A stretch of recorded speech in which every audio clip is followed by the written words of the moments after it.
Bonjour à toutes, bonjour à tous.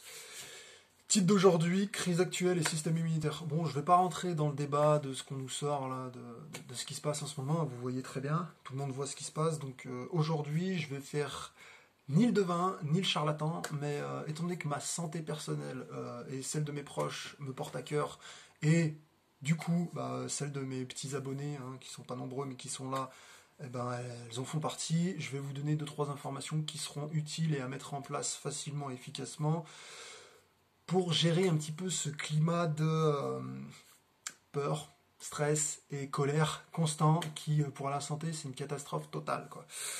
Euh, Moi, je vois énormément de gens qui ont peur et qui ont un niveau de stress qui est beaucoup trop élevé.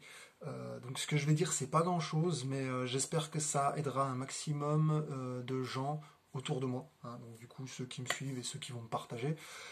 Je vais commencer par un truc simple, fait scientifique, vérifiable, très facilement, qui a été dit par le professeur Raoult, hein, qui est quand même un peu la sommité du moment mondial. Je veux dire, niveau, je m'y connais en médecine, on fait pas mieux pour l'instant.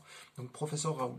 Il nous a dit quelque chose de simple, se laver les mains diminue de 30% les risques d'infection pulmonaire. D'accord? Ça veut dire que déjà, si vous lavez les mains au réveil, avant et après les repas, et après, avant d'aller vous coucher, déjà, vous êtes lavé 8 fois les mains dans la journée, hein, et vous avez 30% de risque en moins d'avoir une infection pulmonaire. Bien. Ça, c'est le premier info pratique et utile à mettre en place tout seul dans votre coin, ça coûte rien. Ok, deuxième chose intéressante, il y a beaucoup d'exercices respiratoires qui peuvent améliorer votre santé. Je vais en donner deux en particulier. Le premier, c'est la cohérence cardiaque. Donc, si vous ne connaissez pas, je vous invite à regarder les travaux du docteur O'Hare, hein, qui est le mieux calé. Il a fait un livre qui s'appelle Cohérence 365, donc en termes de rentabilité d'achat, vous ne pouvez pas faire mieux. Et enfin, le deuxième exercice, ce sera de respiration. C'est un individu qui s'appelle Sadhguru. Donc si vous allez sur la chaîne YouTube Sadhguru France, donc c'est une personnalité d'Inde qui est relativement connue, il a un exercice respiratoire qui va vous permettre de savoir si vous avez des problèmes pulmonaires, sans aller chez le médecin. C'est magnifique, quoi. Donc déjà, ça va vous permettre de vous rassurer et voire d'améliorer votre santé en plus. Euh, Maintenant, une autre chose aussi à savoir, il faut éviter de respirer de l'air vicié. L'air vicié, hein, c'est de l'air qui est pollué, hein. De l'air qu'on a déjà respiré, c'est plus de l'air, c'est du dioxyde de carbone, ça se respire plus. Ok. Et chez nous, dans nos maisons, souvent, si on n'aère pas suffisamment, on va respirer de l'air qui a déjà été respiré. Au niveau santé, c'est une catastrophe. Et aussi en termes d'humidité aussi, ça peut créer des maladies et compagnie. Donc renseignez-vous sur le sujet. Donc le petit conseil simple à faire, tous les matins au réveil, vous ouvrez toutes les fenêtres de chez vous, appartement ou maison, pendant 5 minutes minimum, en même temps, ça va aérer toute la pièce, ça va renouveler l'air qui a été consommé pendant la nuit, pendant que vous dormiez, et ensuite vous refermez et vous aurez de l'air frais déjà. Euh, Autre chose aussi à savoir, c'est que le stress, ça engendre une surproduction d'hormones du genre cortisol. Le cortisol, c'est pas mauvais pour la santé, c'est ce qui va nous permettre de nous réveiller le matin.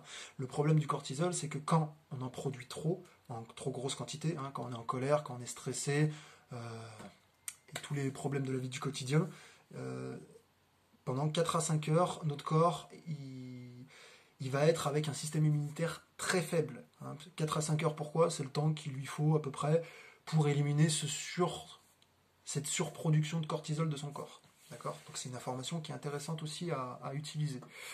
Je vais vous parler d'autres choses aussi. La DHEA, je vous épargne le nom scientifique, hein, je vous le fais au plus simple. C'est l'hormone, ce qu'on appelle l'hormone de jouvence. Elle augmente la production de lymphocytes T, de globules blancs résistants de bonne qualité. Donc en gros, ça veut dire avoir un système immunitaire plus fort, simplement en produisant de l'hormone de jouvence que votre corps produit. De façon naturelle, pas du synthétique, c'est mal absorbé par le corps. Ne vous inquiétez pas au niveau de la conclusion, je vous donnerai un peu plus de détails.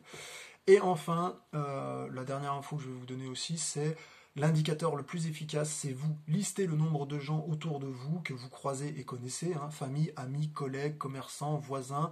Okay, vous regardez combien d'entre eux, vous faites vraiment une liste, hein, vous regardez combien d'entre eux ils sont tombés malades et ils sont décédés. Vous faites un petit pourcentage dans votre coin et vous estimez de vous-même, est-ce que c'est important ou est-ce que c'est pas important. Je veux dire, si c'est 1%, c'est pas grave. Si c'est 50%, 80%, là, il faut s'inquiéter. Mais Justement, je donne cette information pour éviter de s'inquiéter pour rien. Et la seule chose à faire, c'est demandez-vous comment améliorer ça. Arrêtez de stresser pour rien et d'avoir peur. Trouvez des solutions, cherchez des solutions. Demandez-vous comment. Voilà. Maintenant, en conclusion, la vitamine E, les oméga 3 et les protéines au niveau de l'alimentation, ça va vous aider, ça va aider votre organisme plutôt à produire de la DHEA, ce que je vous ai expliqué juste avant. Donc, intéressez-vous à ce genre d'éléments. Enfin, il y a l'activité physique régulière qui va vous permettre d'être un peu plus résistant au niveau de l'immunitaire, au niveau de la santé musculaire, physique, vous allez rester beaucoup mieux. Éloignez-vous des choses négatives et des actions qui génèrent du stress. Et enfin, une bonne oxygénation par des exercices respiratoires et limiter les apports en air viciés trop fréquents. Comprendra qui pourra. Je sais que c'est pas énorme, mais déjà, si vous travaillez sur ces points, votre santé psychologique et physique, elle peut s'améliorer. Ne vous arrêtez bien sûr pas à ce que je dis, vérifiez tout et posez-vous des questions personnelles. Merci à tous ceux qui penseront à partager, à mettre un petit j'aime ou un commentaire pour me dire si ça a été utile ou pas. Prenez soin de vous et n'oubliez pas, soyez acteur de votre santé et non spectateur. Allez, bisous.